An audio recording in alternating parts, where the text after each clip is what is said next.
الصبح بدا من طلعته والليل دجى من وفرته الله الله الله الله. السلام عليكم ورحمة الله وبركاته.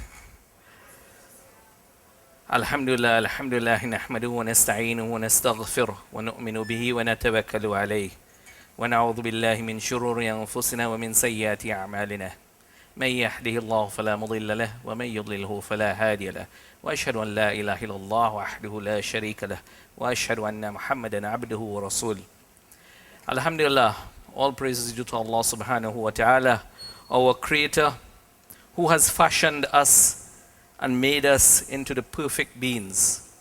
For those of us who are studying biology, human social biology, we will learn about body systems and we'll be amazed at how magnificent this body of ours has been created. So we praise Allah and we thank Him for that. I've been asked to speak about smoking, and I saw on your itinerary health risks of smoking. I've broadened that a little bit, but we'll concentrate somewhat on smoking health risks. I'll ask the cameras not to focus on the crowd, but just for information. How many of you, by a raise of hands, have ever tried smoking in some form of the other, whether it be a cigarette, a piece of paper, peas leaf, argilly? Be honest. How many of you have tried it? Even if just once. MashaAllah, I'm glad that you are being honest. So today we'll look at smoking, a little slant, looking at an Islamic perspective on it. And first I'd like to let you know that when smoking was initially introduced, and it was promoted as something that was good. And from this ad you can see more doctors smoke Camel. Camel is a famous brand in the United States than any other cigarette. And there were a lot of people who thought at that time, because of the scientific knowledge that was there at that time, that smoking was something beneficial. Next slide. And so even scientists and educators and so on were promoting smoking. It was thought that smoking aided in digestion, and that people who smoked, for example, smokers who cough in the morning, when they smoke, the coughing goes. And so it was thought that it helps out with things like that, clearing of mucus and so forth. And so there was a lot of misinformation about smoking. And as you know, the ulama act based on scientific knowledge. And as a result of that, early opinions concerning smoking, sometimes you would see that from some scholars like these two I mentioned here, Ibn Abidin and Al-Nablusi, both are Hanafi scholars. In their early writings, they have allowed smoking as being something that is permissible. Because in a general sense, things are judged to be halal unless there's some nas or there's some hadith or something that specifically says that it is haram. And the fact that at that time, there was a non-existence of the fact that smoking doesn't intoxicate or there were no harmful effects known at that time, this also governed smoking, and so early scholars thought it to be permissible. Later on, other scholars had the opinions of it being still permissible but reprehensible. As mentioned by Tahtawi in his writings on this, where he said in certain situations, for example, a Muslim entering the masjid, just as eating raw garlic and eating raw onions is something that is reprehensible when one is coming to the masjid, similarly the same ruling for smoking. For those who are around smokers, you will know that the breath smells of smoke, their clothing smells of smoke, and if you are somebody who is offended by such, then it can be a distraction for you in Salah. Similarly, in reading the Quran, we are told as an etiquette that is, good to do miswak before we read Quran, as a form of respect for the Quran. And similarly, therefore, smoking and then going to read the Quran would be seen as something that would be disrespectful to the Holy Quran. In our time today, smoking has been regarded by many of the ulama, however, as being haram or bordering on haram, makruh tahrimi. And the reasons for this are many. And I'm not here to go into a lot of things about proofs and so on, but I'll just mention a few. The first one is that smoking causes harm to the individual who uses the cigarette. And everybody knows that. And Allah subhanahu wa ta'ala has mentioned in the Holy Quran, do not make your own hands the means of your own destruction. And also do not kill yourselves. And so since smoking has been listed as the number one preventable cause of death, i.e. meaning that is something that you can stop the deaths from if you stop smoking, it falls into this category of being something that would be not permitted. Similarly, in the other verse, there's the promotion of using things that is good and pure, and the prohibition of using things that are impure and offensive. And so based on these, many ulama have looked at smoking and categorized it in this group. As we know, the cigarette, as I was telling someone earlier, is actually a perfectly designed drug delivery system. It has been manufactured and made in such a way that it delivers to you the drug nicotine in a very short time after smoking. And that nicotine gives you the sense of, feeling a little good about yourself and so forth, making you feel alert. But the manufacturers of the cigarette, have done things to make it even a better drug delivery system by adding things like ammonia to the tobacco itself to increase its absorption. And so from this diagram, you can see that there's been mentioned that over 4,000 chemicals have been identified from tobacco smoke. And of that, over 400 of them are toxic, many of them being carcinogens. Benzene, toluene, even things, like arsenic have been identified in cigarette smoke. And while I was doing some research, there was actually a lovely video on YouTube, and probably you all could go and look at it. Just type up tar extraction experiment from cigarettes, and one of the videos will pull up. And it is this guy who took 2 cartons of cigarette, and he attached an electric pump that sucks air through water, and then he placed the cigarettes so that they were being artificially smoked. And he smoked through the machine 2 cartons of cigarette.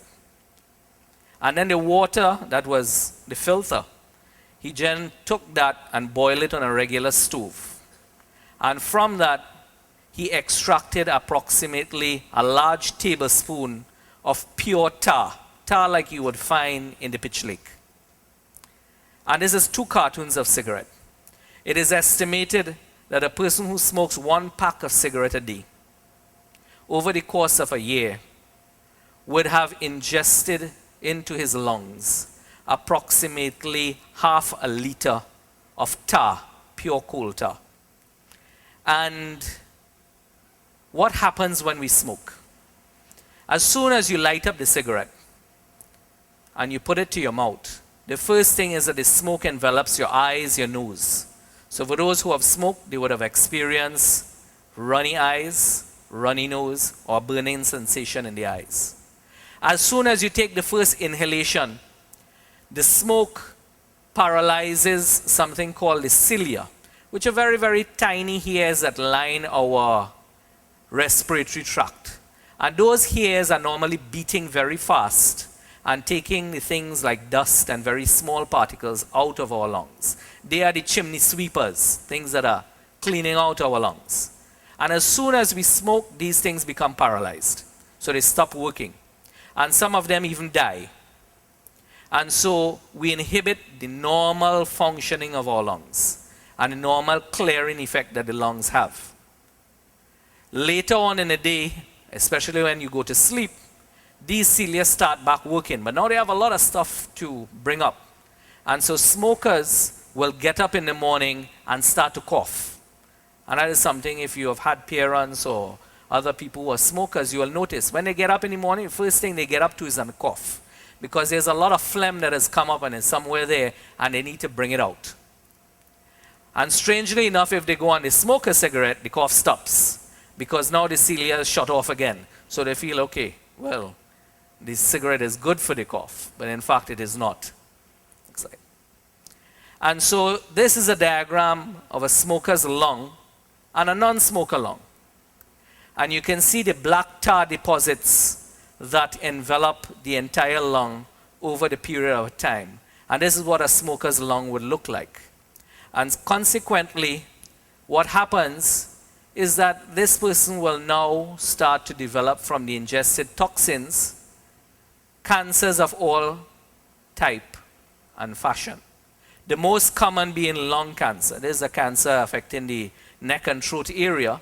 But mouth cancers, throat cancers, and lung cancers are extensively associated with smoking. And it is estimated that if people stop smoking, 90% of lung cancers would disappear.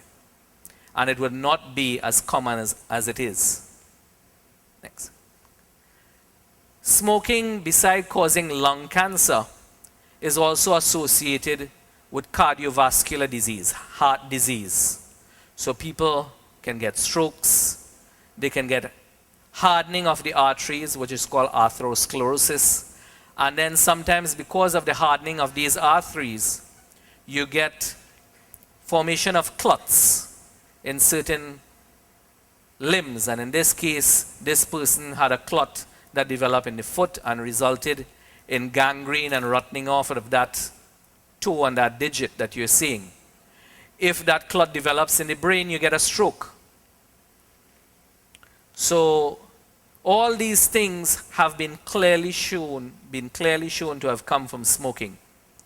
And so we know today, and everyone knows, that smoking is bad. Next. This is a first thing you will notice with smokers is discoloration of the teeth. And people think smoking is cool, but that doesn't look cool. The picture above is actually a shot of two identical twins that have been split in half and put together. So one side is one twin and the other side is the other twin. One was a smoker and the other wasn't. And you can see the identical twins, yet one has aged more than the other. And so smoking causes your skin to become wrinkled. It causes you to age quickly. It causes discoloration in your skin. Another reason why smoking is haram, or is purported to be haram, or as I said, makruh tahrimi, is because it not only affects you, the individual that smoke, but also affects those around you. And as a result, you are oppressing others by your smoking. And as mentioned here in the Quran, and that's a misspelling, I'm sorry for that, let no mother cause harm to her child, nor father of a newborn cause harm to his child. And so it is known that people who are pregnant and either smokers themselves or exposed to someone who is smoking in the home environment can have children that are born that see the effects of this smoke. And so children may be born with some level of mental deficiency, decreased learning. And if a woman is smoking herself, she can even have, abortions in severe cases. Some women will give birth to children who then soon later on in early life develop cancers themselves. Aside from that, people who smoke, children who are living with a smoker, their lungs look just like the lungs of a smoker. Secondhand smoke has actually been shown to be more dangerous than the smoke that the smoker inhales. And the reason for that is that the tip of the cigarette burns at approximately 700 degrees as opposed to the core of the cigarette, which burns at a lot lower temperature. And so the smoke that is emitted while the cigarette is not smoking, that tip smoke, is a lot more harmful because it contains a lot different types of chemicals. Thanks. And so many ads now are looking towards preventing exposure of newborns to smoke and smoke inhalation from their mothers and secondhand smoke. And the mother-child interaction is so close that whatever the mother eats, drinks, or intakes soon reaches the child in the womb where they are there. As I said before, secondhand smoke kills approximately 600,000, or is reported to be the cause of killing over 600,000 people a year. And so this is a significant harm to others who are just sitting there. They didn't intend for you to smoke around them, but you are now inconveniencing them by your smoking. Thirdly, smoking is definitely a waste of money. And again, we have been advised in the Quran to not squander and waste our wealth. And lighting a cigarette can be tantamount to lighting up a dollar bill and throwing it away. And just for, anybody knows, before you change the slide, anybody knows the cost of a pack of cigarette today? What's the cost? Standard, don't worry. 20 how much? 21, some places more, right? Depending. Based on the average price of different cigarette brands, next slide. A person who, now this is an average because different brands are more expensive than others. A person who smokes, a moderate smoker, who smokes a pack a day, would have spent approximately $9,000 down the drain at the end of the year. And this is just smoking costs. We're not talking about money spent on medication to handle his coughing or anything like that, which is additional. Just in cigarette use, he's going to spend $9,000 a year. By the end of the third year, because every year, as you know, when the budget is passed, the price of cigarette goes up. By the end of the third year, he would have spent over $31,000. By the end of 5 years, $61,000. Many people smoke for 30 and 40 years of their life. Could you imagine how much money they have wasted away? Money that could have been used in charity, money that could have benefited the poor. So how do we get out of this situation? What is the answer? And the first thing is, if you have never smoked, then prevention is the best. I mean, if you didn't get into this thing, then don't light up. Smoking is addictive. Nicotine causes you to become addicted to cigarettes, and so you may not be addicted in the first pull or the first cigarette you pull, but later on with more use, you will become addicted. And then it will be something that is very difficult to get rid of. I was looking at a video in Thailand, which now has Far East has probably highest rates of smoking now, because the American companies are no longer able to peddle their drugs in the US as they could. They can't smoke in buildings, you cannot smoke in bars, you cannot smoke in the cinema. All those things are outlawed now. And so it's a little more difficult to sell this product. And they can't market to children, something that they used to do a lot before. So now they're doing the same in third world countries, primarily in the Far East. And I was looking at an ad where the Thailand Health Ministry sent little children, 4-year-olds and 5-year-olds, with a cigarette in hand, and they put them on the street to go to someone who was smoking to ask them for a light. And the average person that the child walked up to, every single person I should say, that the child walked up to and asked for a light, took away the cigarette from the child, and then gave the child a lecture about the harms of smoking. This will kill you. This will cause you to get a cancer. This will cause you to this and that. So everybody who smokes knows about the risk. The child would then walk away and hand a note to the smoker, which read, "You are so concerned about my health, what about your own?" And this was something that the government was using as a, and they filmed it, and then they put it out as an ad on television to use as an anti-smoking campaign. And so many people in countries start up early. Now, this has become a fad in Trinidad. And sadly, it has become a fad amongst Muslims, because we associate the argili or the nargili or the hookah or whatever you want to call it, shisha, with Arab custom. And we think that Arab custom sometimes is linked to Islam somewhere. So we think this is cool. And many people, I have seen many people have their children smoking, this in their company, because they think it is a lot better. But it is the same thing, and usually progresses. And people who smoke this usually graduate to a cigarette sometime or the other.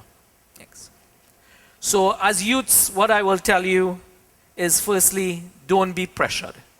There's a lot of peer pressure from people who are around you, making you think that you should do something that you shouldn't do.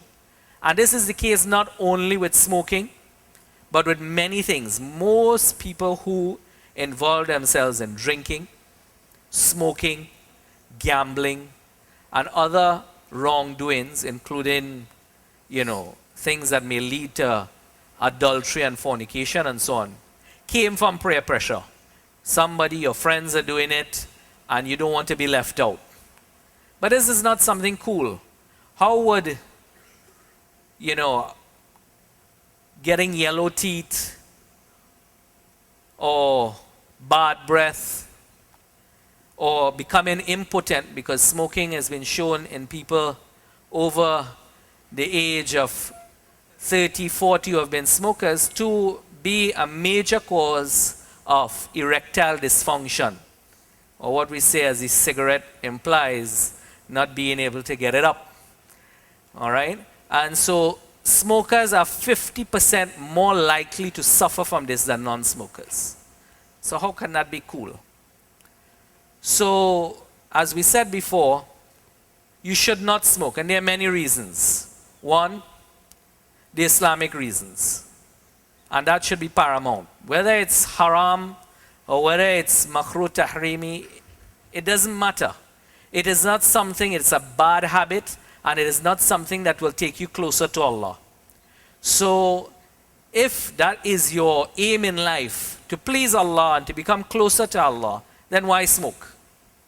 So, for the sake of Allah, if you have started smoking, give it up, or try to give it up. And if you do it for the sake of Allah, then quitting in itself will be a form of blessings for you, inshallah. So, as we said before, smoking is the single largest preventative cause of disease and premature death. Many people would die and snuff off many years of their life through smoking. Smoking kills 1 in 10 adults globally. And I was looking at an article from Australia.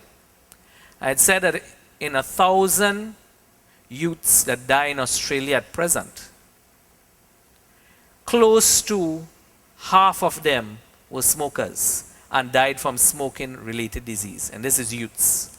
And so in some places it's even more than that. As we said, half of long-term smokers will die from tobacco use, from some related tobacco illness. And every 8 seconds, somebody on this planet is dying from the use of tobacco. You don't want to, in your early life, you're learning to recite Quran. You're learning to praise Allah. That in your later life, they have to do surgery to remove your tongue or to remove your truth. And then you have to live with this for the rest of your life because you were a smoker. Again, pictures of the lungs. So, unless you don't breathe in, once you have a lungs, smoking will cause some problems in you, whether it be short term, whether it be long term. Early on, you will, as I said, get coughing, bronchitis, things like chronic obstructive pulmonary disease, what they call COPD. All of these are diseases that are associated with smoking. So, unless you don't have lungs, don't smoke. And all of us have lungs, so stay far away. As we said, why then everyone smokes and so many people smoke, although everyone knows the harms of smoking? The reason is that many people do not see this as a harm. I am doing it myself. It is not something that causes my problems right away, so I don't view it as something that is harmful. When we were doing risk prevention, somebody explained this acute and chronic, and taking something as a voluntary risk, you doing it yourself, as opposed to something that is forced on you. The person gave the example of a person who goes and he gears up in ski clothing and then he gets on the mountain and he starts to ski down the slope. He is the voluntary one. But the same person, you grab him in the middle of the night, pull him out of his apartment, put on the same ski clothes and push him down the mountain, he will view that as a different thing. And so because people engage in this voluntarily and they do not see the effects of it until later on in life, they do not view it as something that is harmful. And by that time, they are addicted. And so they can't come out of it. Next.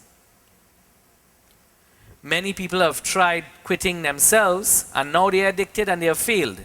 And so they give up. And they just say, well, I will live with it.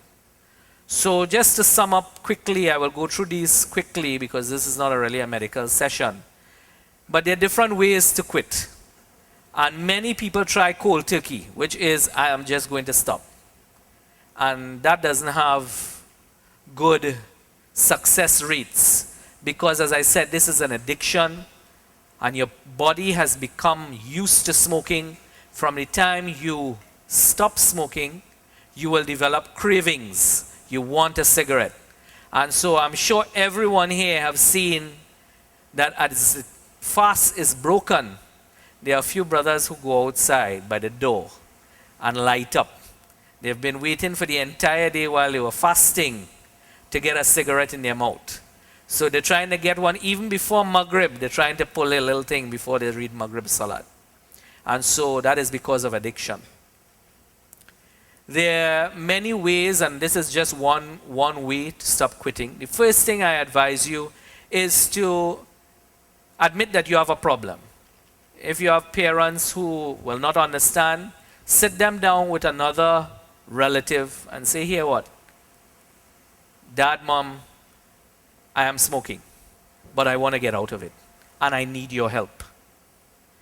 Family support and peer support is very important in quitting.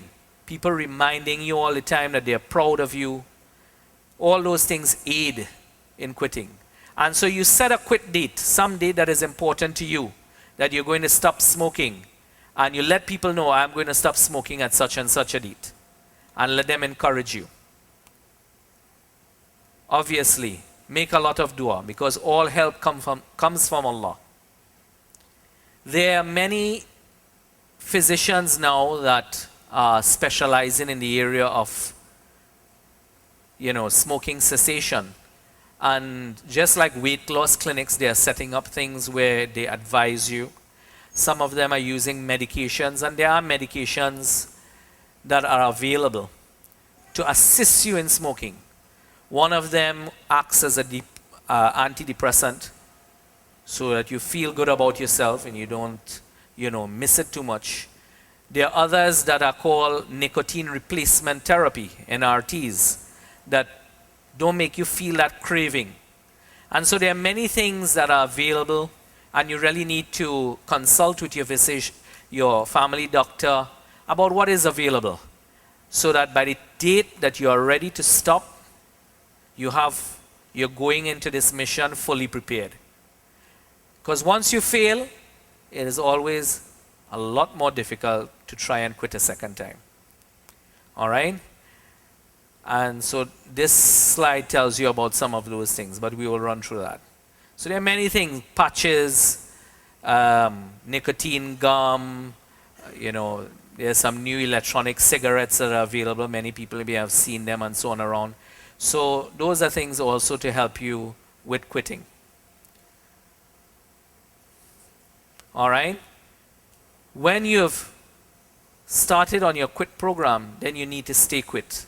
And sometimes you will slip up and you will have bad habits. A lot of people stop smoking, start sucking mints and eating sweets. And as a result of that, they put on weight. And so those are things that you also have to look out. Okay? So these are some of the things that can help you. They're just a guideline, but always go to a professional who will assist you with this. And, over time, you will see the benefits, right? So as soon as you stop, within hours, your body will start to respond. It will start to cleanse itself of all these toxins. And over time, functions and bodily functions that you have lost will soon come back. All right? And so a person who has quit over many years, over time will revert to being very similar to if he has never smoked. But that is dependent on how much time you have. You're young, and so if you have started, now is the time to stop. Okay, so I thank you for your attentiveness, and this is a very, very broad topic, and there are lots of things that very intricate about smoking.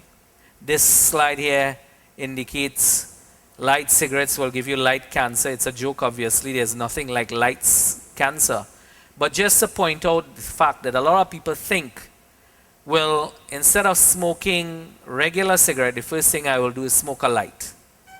But your body is such a intricate tool that your body compensates. So the smoker who is smoking light cigarette, after moving from a regular cigarette, has the same level of nicotine intake as he did before. No difference. Because what he does now, he smokes the light, but he drags it in harder. He holds it in a little longer, and then he puffs it out. So the time that the smoke is in his lung, and the volume of smoke in his lung is a lot larger. And so he gets the same effect as if he wasn't smoking light. So before you think about anything, consult someone who can help you. And, if anybody afterwards wants my number, I can give them it, and I can put you on to people who can do that for you, inshallah. Assalamu alaikum. الصبح بدا من طلعته والليل دجى من وفرته الله